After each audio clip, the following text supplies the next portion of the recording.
You don't remember the internet arriving. You remember life suddenly becoming faster and nobody explaining why. One day, childhood felt slow, physical, predictable. Then suddenly the world had screens, logins, passwords, notifications, and somehow you were expected to just keep up.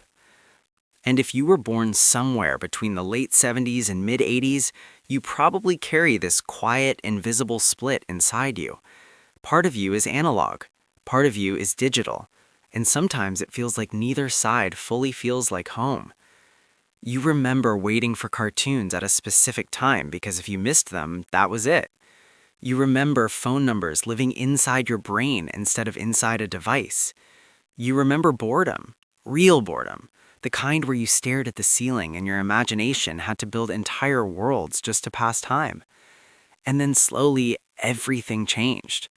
Not overnight, not dramatically, just enough that one day you woke up and realized the world you were trained for doesn't exist anymore. There's a reason that feeling sits so deep in your chest. Your brain developed during one of the biggest cultural and technological transitions in human history. Childhood shaped by stability, adulthood shaped by acceleration. Neuroscience shows that your early environment wires your baseline expectations about reality, how fast life should move, how relationships should work, how information should be accessed. And for you, those early years were built on patience cycles. You waited for letters, you waited for dial-up connections, you waited for photos to be developed, you waited for answers. Waiting wasn't failure, waiting was normal life. Then suddenly, speed became the new normal.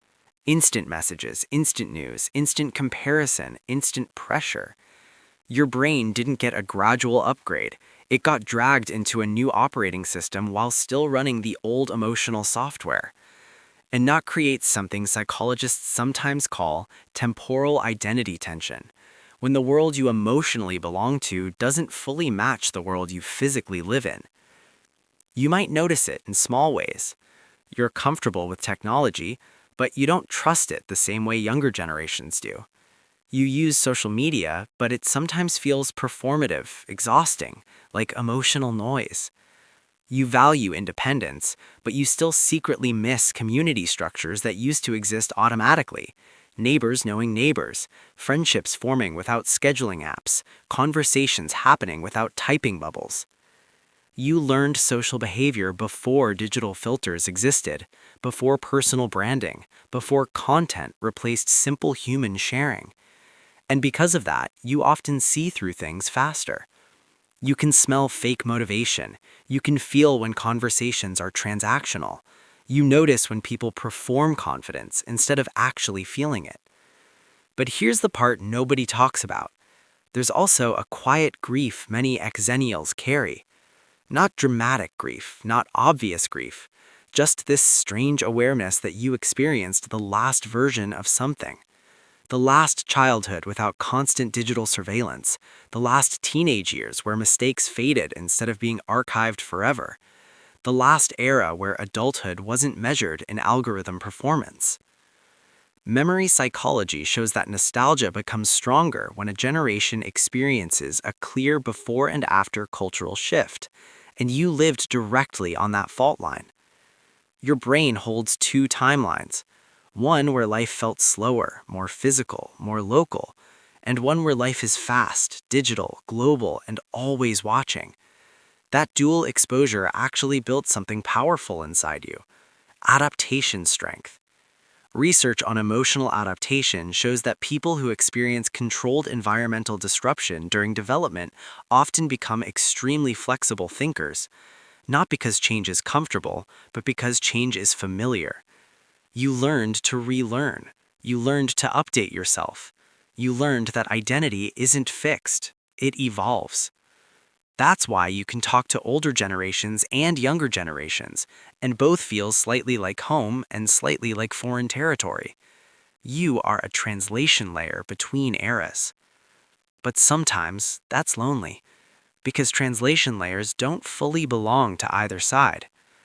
You might feel older than younger people around you, but sometimes feel younger than people who grew up fully offline.